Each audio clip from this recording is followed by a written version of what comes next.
조갑제 TV 시청자 여러분 안녕하십니까. 2022년 7월 21일 오전 11시입니다. 석동현 변호사는 윤석열 대통령과 서울법대 동기입니다. 그러나 검사로서는 빨리 임관된 분인데 이분은 한반도 인권과 통일을 생각하는 변호사 모임에서 아주 중요한 역할을 하시면서 과거부터 북한 인권 문제라든지 문재인 적폐 수사에 희생된 분들을 변호하셨던 분입니다. 흔히 윤석열의 친구다 이렇게 알려져 있습니다. 그런데 오늘 보니까 윤석열 친구 윤석열 대통령을 걱정하는 글을 페이스북에 올렸는데 이걸 한번 소개를 해 드리겠습니다. 요사이 보수라고 하는 사람들 속에서 윤석열에 실망하고 이탈하는 사람이 많아가지고 지지율이 지금 32%까지 내려갔습니다. 그러나 확실한 것은 윤석열 대통령은 대체 불가능한 존재입니다. 대체가 불가능한 존재입니다. 5년 임기가 보장되어 있다는 뜻일 뿐만 아니라 그보다 나은 사람을 이 자유진영에서 찾아보기가 어려운 정도가 아니라 불가능했다는 이야기입니다. 그러니까 검찰총장 출신을 대통령으로 파격적 선택을 한 것입니다. 지금 지지율이 떨어지는 것은 다분히 윤석열 대통령과 그 측근들의 홍보 부족과 아직도 선전선동 기구를 장악하고 있는 민주당 세력의 반격, 이 힘의 대결에서 홍보 능력의 취약성으로 해서 밀리니까 국민들에게 윤석열 대통령에게 불리한 정보가 주로 제공된 탓이라고 보면 됩니다. 객관적으로 윤석열 대통령 지지율이 32%가 되어야 할 자료가 없습니다. 증거가 없다는 이야기죠. 저보고 지지율을 매기라고 그런다면 저는 한 70% 점수를 주겠습니다. 그런데 32%입니다. 이 차이만큼 홍보가 부족하다. 윤석열 대통령의 홍보는 어떻게 해야 되느냐. 한 모델을 만들어주는 사람이 지금 대구시장 홍준표 씨입니다. 홍준표식으로 공격적으로 논리적으로 그리고 메시지를 짧게 해가지고 이 좌파의 공세에 맞서는 이런 홍보 전략의 대전환이 필요합니다. 석동현 변호사는 국정 지지율을 올려줄 사람이 누구겠습니까? 이렇게 묻습니다. 대선 전에도 그랬지만 페이스북에 올린 글입니다. 요즘도 저에게 윤석열 대통령을 걱정하고 또 이렇게 저렇게 해주길 바라는 전화, 문자, 카톡이 매일 10여 통 정도가 옵니다. 대구에 계신 박모 교장 선생님처럼 간간히 친필 편지를 보내주시는 분도 계십니다.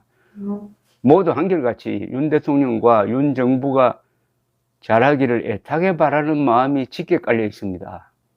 얼마나 힘들게 이룬 정권 교체인가, 우리가 어떻게 만든 대통령인가 하는 마음일 겁니다. 그런데 적지 않은 분들이 대선 당시처럼 요즘 또 여러 걱정으로 밤잠을 설칠 때가 많다고 합니다. 아마도 대통령의 국정 지지율 하락 문제나 국힘의 내부 분열, 취임 초기임에도 지지부진해 보이는 국정개혁 등등 때문일 겁니다. 하지만 아직은 평가하기는 너무나 이릅니다. 지금 대통령과 장관들만 바뀌었을 뿐 여소 야대 국회를 비롯하여 정권 교체에도 안 나가고 버티는 다수의 공공기관장들이나 좌파 성향이 지배하는 언론 등 여건은 사실상 그대로입니다. 거기에 국내외 경제 변수들은 정권 교체와 상관없이 최악으로 치닫고 있고 법질서와 사회기강을 잡아야 할 검찰도 문 정권의 금수완박 조치 때문에 그 권한과 기능이 예전보다 비교조차 할 수 없이 허약해졌습니다. 취임 초기의 힘있는 대통령, 정권이 바뀌면 당장 무슨 일이든 할 수 있는 것도 옛말입니다. 그런 악조건 혹은 변화된 여건 속에서 비록 시행착오도 제법 있지만 윤 정부가 하나하나씩 정책과 제도를 잘 해가고 있고 또 다음 달쯤이면 이미 온 국민에게 그 죄상이 다 드러난 이재명 씨도 검찰 조사를 받게 되지 않겠습니까? 그때가 되면 분위기도 달라지기 시작할 겁니다.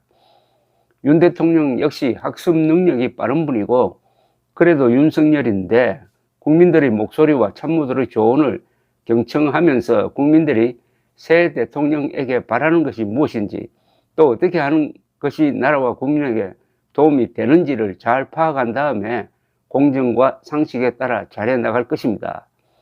좌파들과 달리 나라의 장래와 법치, 원칙과 정도를 우선시하는 지지자 여러분들의 믿음과 인내심이 필요한 때라 생각합니다.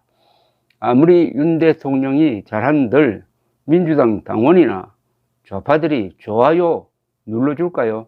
임기 초반의 대통령을 믿고 국정수행 지지율을 올려주는 일도 바로 뽑았던 사람들의 목 아니겠습니까?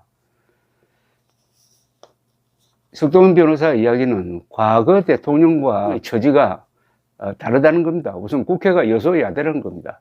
여소야대 상태의 대통령이 대표적 대통령이 노태우 대통령이었습니다.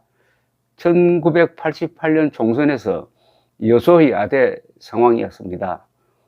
그 뒤 2년간 노태우 대통령이 참 고생을 많이 했습니다. 그러다가 그것을 타개하기 위해서 3당 합당이란 걸 해가지고 이름을 민정당에서 민자당으로 바꾸고 국회를 여소야대를 여대야소로 바꾼 적이 있었습니다. 그런데 지나놓고 보면은 오히려 여소야대 시절에 즉 1988년과 89년 그래도 국회에서 타협도 있고 또 소란스럽지만 합의할 건 합의하고 해서 그때 꽤 민주주의를 근사하게 했다는 생각이 듭니다. 그런 점에서 지금 여소야대 상황에서 윤석열 대통령이 정치력을 발휘하고 국민들이 그런 윤석열 대통령을 지지하고 하면은 소란스럽지만은 이게 정치다, 이게 민주주의다 하는 것을 보여줄 수 있을 것이라고 생각합니다. 총선까지는 아직 2년이 남았습니다. 이 2년 사이에 여소야대를 바꿀 방법이 없습니다. 두 번째 언론입니다. 언론은 KBS, MBC, YTN, 연합뉴스까지 포함할까요? 이런 쪽에서 아직도 윤석열 대통령을 계속 비판하는 그런 기사가 많이 나오고 있습니다. 이 문제는 단숨에 해결할 수가 없습니다. 이게 다 절차가 있습니다. 더구나 전례가 있습니다. 블랙리스트란 걸 만들어 가지고 인사 불이익을 주는 사람은 감옥에 갑니다.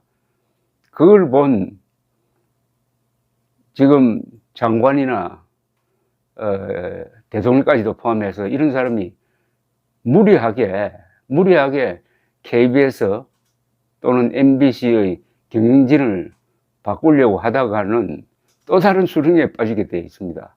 그것도 한계입니다. 그리고 경제 문제입니다.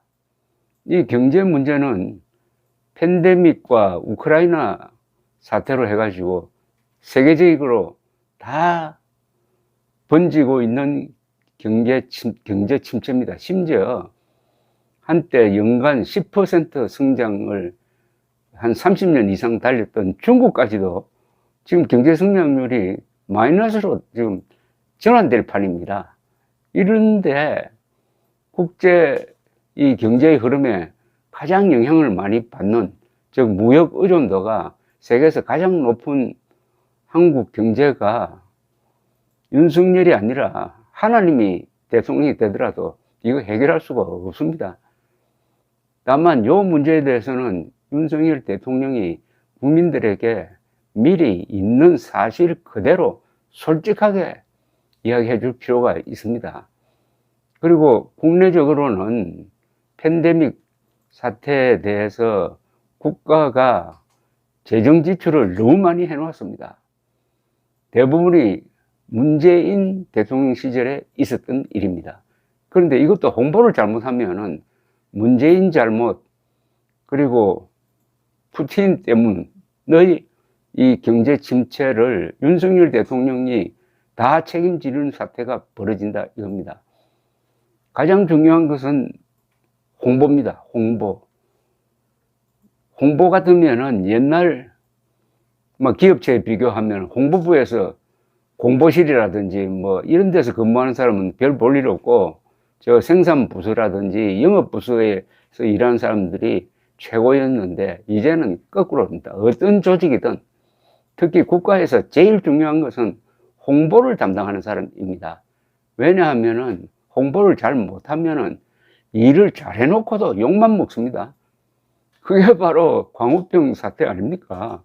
그때 이명박 대통령이 취임하자마자 미국산 쇠고기를 수입하기로 한 것은 잘한 겁니다. 그게 잘했다는 게 요새 미국산 쇠고기 얼마나 맛있게 사긴 먹습니까? 그런데 당시에는 홍보를 잘못해가지고 미국산 쇠고기 먹으면은 인간 광우병 걸린다는 그런 허무맹랑한 선동을 MBC, KBS가 하고 당시에 정권을 잃어가지고 반격을 기회를 노리던 야당이 거기에 들붙어가지고 광우병 난동을 일으키니까 이명박 대통령이 마치 죄를 지은 사람처럼 사과하고 그 인사를 바꾸고 심지어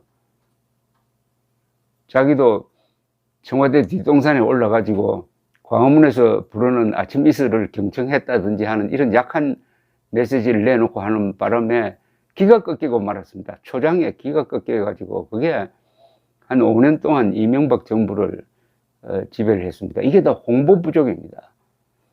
그럼 홍보를 어떻게 할 거냐 하는 것은 거의 간단한 문제가 아닌데, 홍보는 대통령실에서 하는 것도 아니고 정부 부처에서 하는 것도 아니고 이거야말로 윤석열을 지지했던 사람들 전체가 홍보맨이 돼야 합니다.